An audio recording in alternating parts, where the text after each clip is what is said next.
Sukarm Sharma. I got rank 2 in the schools category.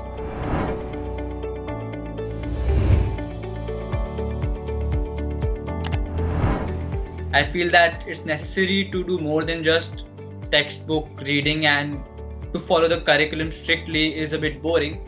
So I was looking at Olympiads and I found that this was the most prestigious Olympiad related to law. So I felt that I should definitely try it out and see how it goes. Also, the names associated with it, like Asokam and Ericsson, also held a certain degree of respect.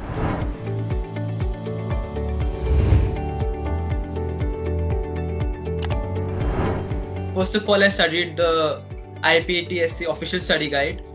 Besides that, I also studied the WIPO manual, which basically expounded on the principles of intellectual property rights and detailed the circumstances in which they can be used effectively.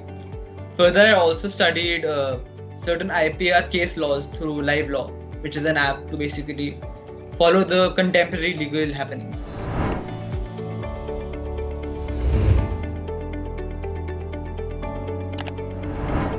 IPR is one of the fastest rising fields, not just in law. IPR drive the growth of innovation, right? Since IPR holds such an importance in the modern society, it is absolutely quintessential to know more about them, especially for someone who's studying law.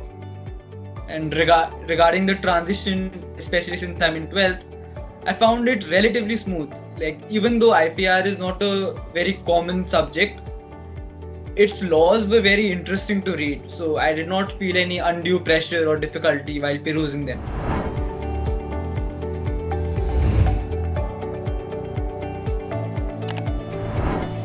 The only thing I'd really like to emphasize on is the fact that you should focus on diversifying your fields of interest and knowledge.